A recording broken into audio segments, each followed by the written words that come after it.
আমাৰ ডিমৰু মহোৎসৱ 2025 অনুষ্ঠানটি উদযাপন সমিতিৰ সভাৰ তথা সন্মানীয় আমাৰ নেত্ৰঞ্জন মহন্ত ডাঙৰীয়া লগতে উৎসৱ ভাগীৰ উদযাপন সমিতিৰ কাৰ্যকৰী সভাপতি শ্ৰদ্ধেয় তথা সন্মানীয় শ্ৰীযুত পৱন দেৱ লগতে উদযাপন সমিতিৰ সাধাৰণ সম্পাদক পিলিঙা বৰদলৈ প্ৰমুখ্যে উদযাপন সমিতিৰ উপসভাপতি তথা সহকাৰী সম্পাদক প্ৰমুখ্যে আজি সভাত উপস্থিত হোৱা আমাৰ মহোৎসৱ ভাগীৰ যে উপসমিতিসমূহ গঠন কৰা হৈছে এই উপসমিতিৰ সভাপতি সম্পাদক প্ৰমুখ্যে সদস্যসকল লগতে আমাৰ আজি এই সভাত উপস্থিত হোৱা আমাৰ সমবেত ৰাইজসকল আমি সকলোকে জয় জয়তে আমাৰ আন্তৰিক শুভেচ্ছা তথা অভিনন্দন জ্ঞাপন কৰিছোঁ। আমি লগতে আমি পাহৰিছিলোঁ আমাৰ অভিযন্তা সন্মানীয় তথা শ্ৰদ্ধেয় দাস ডাঙৰীয়া মহাশয় উপস্থিত আছে। আমি অতি সুখী। গতিকে আমাৰ এই বীৰ চিলাৰায়ৰ প্ৰতিমূৰ্তিত শ্ৰদ্ধাঞ্জলি জ্ঞাপন কৰাৰ কাৰণে আমাৰ চাৰিগৰাকী বিশেষকৈ সন্মানীয় নেত্ৰঞ্জন মহন্ত ডাঙৰীয়া লগতে পৱন বড়ো ডাঙৰীয়া আৰু পিলিঙা বৰদলৈ লগতে উপদেষ্টা হিচাপে আমাৰ আছে বিভিন্ন ৰাজবংশী ডাঙৰীয়া তেখেতক আগুৱাই আহিব বিচাৰিছোঁ আৰু লগতে আমাৰ অভিযন্তা সন্মানীয় শ্ৰীযুত বীৰেন দাস মহাশয়জনাক আমি আজি এই শ্ৰদ্ধাঞ্জলি অনুষ্ঠান ভাগত শ্ৰদ্ধাঞ্জলি প্ৰেৰিত কৰিবৰ কাৰণে আমি আগবাঢ়ি যাবৰ কাৰণে আমি অনুৰোধ জনাইছোঁ। আগবাঢ়ি যোৱাৰ আগমুহূৰ্তত আমি এগছি বন্তি প্ৰজ্বলনৰ বাবে আমি শ্ৰদ্ধেয় তথা সন্মানীয় শ্ৰীযুত বিভিন্ন ৰাজবংশী মহাশয়ক আমি অনুৰোধ জনাইছোঁ। তেওঁ আগুৱাই গৈ অনুগ্ৰহ কৰি বন্তি ভাগি প্ৰজ্বলন কৰিলে আমি নথিভুক্ত হ'ম।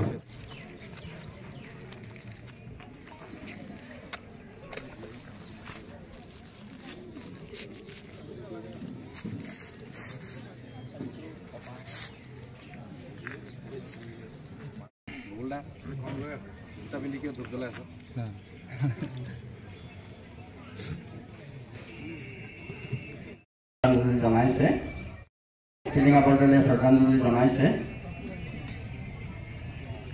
ইয়াৰ পিছতে দেৱে শ্ৰদ্ধাঞ্জলি জনাইছে আৰু লগতে আমাৰ অভিযন্তা বীৰেন দাস ডাঙৰীয়াও শ্ৰদ্ধাঞ্জলি জ্ঞাপন কৰিছে।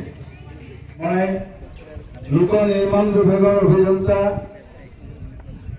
শ্ৰীযুত বীৰেন্দ্ৰ দাস ডাঙৰীয়াক বক্তব্য ৰাখিবলৈ দুআষাৰ বক্তব্য ৰাখিবলৈ অনুৰোধ জনালোঁ। এই চিলাৰায় দিৱসৰ শ্ৰদ্ধাঞ্জলি লগতে আজি ডিমৰু দিৱস যিটো পতা হ'ব তাৰ সভাৰ পৰিপ্ৰেক্ষিতত আজি ইয়াতে গোট খোৱা মোৰ সন্মানীয় ব্যক্তিসকল তথা ডিমৰুবাসী ৰাইজ আজি এটা অনুষ্ঠানত উপস্থিত হ'বলৈ পাই নিজকে গৌৰৱান্বিত অনুভৱ কৰিছোঁ। চিলাৰায় সম্পৰ্কত আমি আজি যিহেতু চিলাৰায় দিৱস চিলাৰায় সম্পৰ্কত আমি একচুৱেলি জানিব লাগে। আমাৰ যিখিনি বুৰঞ্জী আমাক কৈ গৈছে যিসকল ব্যক্তিৰ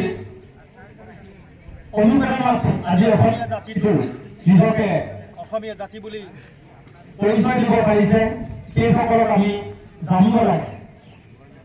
চিলাৰায়ৰ জন্ম হৈছিল 1510 চনত আৰু মৃত্যু হৈছিল 1571 চনত। ক'বলৈ গ'লে এফালে আহোম ৰাজত্ব আৰু এফালে কোচ ৰজা। চিলাৰায় ককাইক আছিল নৰনাৰায়ণ ৰজা। চিলাৰায় সেনাপতি হিচাপে আছিল আৰু চিলাৰায়ে চুৰ মাৰি যুদ্ধ কৰিছিল। এজন নিপুণ যোদ্ধা আছিলে। চুৰ মাৰি মানে উৰি গৈ যেন যুদ্ধ কৰে। তেওঁ নৰনাৰায়ণৰ সাম্ৰাজ্য গোটেই নামনি অসম ইফালে বংগলৈকে তেওঁ অধিকাৰ কৰিছিলে। তেওঁ মুঠতে 19 বিয়া পাতিছিলে।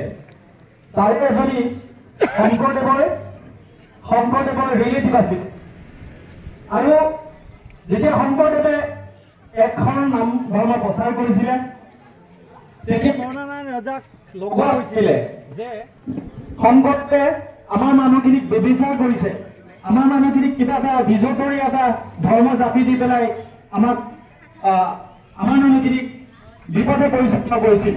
তেতিয়া কৈছিলে যে শংকৰদেৱক ধৰি আনা, মই তাৰ হাড়েৰে জবা খুৱাম আৰু তাৰ ছালেৰে ঢোল বনাম। শংকৰদেৱক নৰনাৰায়ণ ৰজাই তেনেকৈ কৈছিলে। কিন্তু চিলাৰায় আছিল শিৱ ভক্ত আছিলে। তেওঁ যেতিয়া শংকৰদেৱৰ সান্নিধ্যলৈ আহিল তেওঁ শংকৰদেৱক প্ৰাণৰ দেৱতা বুলি ভাবি ল'লে আৰু শংকৰদেৱক তেওঁ ঘৰতে লুকুৱাই ৰাখিলে আৰু লাহে লাহে তেওঁ নৰনাৰায়ণ ৰজাক শংকৰদেৱৰ বিষয়ে ক'বলৈ ধৰিলে, যেনে শংকৰদেৱে যি ধৰ্ম প্ৰচাৰ কৰিছে সেয়া মানৱ কল্যাণৰ কাৰণেহে প্ৰচাৰ কৰিছে। আৰু তেনেকে বুজোৱাত এদিন সুযোগ বুজি শংকৰদেৱে ৰাজসভাত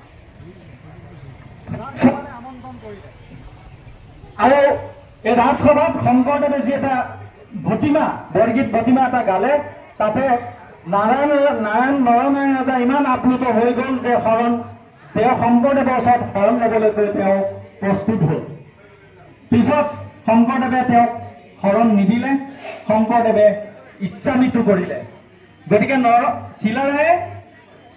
চিলাৰায়ে কি কৰিলে, আমাৰ অসমীয়া জাতিটোক শংকৰদেৱক ৰক্ষণাবেক্ষণ দিলে। অসমীয়া জাতিটো আজি আমি এনেকে থিয় হ'ব পাৰিছো, শংকৰদেৱে আমাক যিখিনি দি থৈ গ'ল এইখিনি চিলাৰায়ে আজি সেইখিনি ৰাখি থৈ গ'ল। অথচ হয়তো নৰনাৰায়ণ ৰজা শংকৰদেৱক হয়তো হত্যাই কৰি দিলেহেঁতেন। গতিকে আমি এই বীৰজনাৰ ইমান এটা ভাল গুণ আছিল, তেওঁ গৌড় ৰাজ্য আক্ৰমণ কৰিছিলে আৰু গৌড় ৰাজ্য মুছলিম কান্তি আছিলে, তেওঁক তাত বন্দী কৰি ৰাখিছিলে। তেওঁ বন্দী কৰি ৰাখাতে তেওঁ এই ৰজাৰ সাপে খুটিছিলে। সাপে খুটাত তেওঁ সেই মানুহজনীক তেওঁ ঔষধ দি পেলাই চিলাৰায়ে ভাল কৰিছিলে। ভাল কৰাৰ কাৰণে তেওঁ আৰু ইমান ধুনীয়া গৌড় ৰজাই তেওঁক মুকলি কৰি দিছিলে। গতিকে চিলাৰায়ে এজন অতি মানুহ বুলি ক'ব লাগে। তেওঁ দিনটোত আমি অসম চৰকাৰে বা আমি অসমৰ চিলাৰায় দিৱস হিচাপে পালন কৰোঁ। গতিকে এই বীৰজনক আমি সদায় স্মৰণ কৰিব লাগে। গোটেই অসমীয়া জাতি তেওঁলোকৰ চিন্তাধাৰাই আমি এক হৈ পেলাই আমি অসমীয়া জাতিক আগুৱাই যাব লাগে। লগতে মই আজি এই অঞ্চলৰ সকলো মানুহক ধন্যবাদ দিম, কাৰণ এই অঞ্চলত মই বহুত আগতে আহি আছো। মই গোটেই কথাখিনি এই অঞ্চলৰ পৱনদাৰ পৰা জানি থাকোঁ। যেতিয়া জংঘলৰ দিনৰ পৰা এই কথাখিনি আমি জানি আহিছোঁ পৱনদা মহন্তদাৰ পৰা, কাৰণ যেতিয়া মই একেলগ দুজনতে আছিলোঁ, যদিও চাকৰি কৰি আছিলোঁ, একেলগ দুজনক সদায় পাছত আছিলোঁ।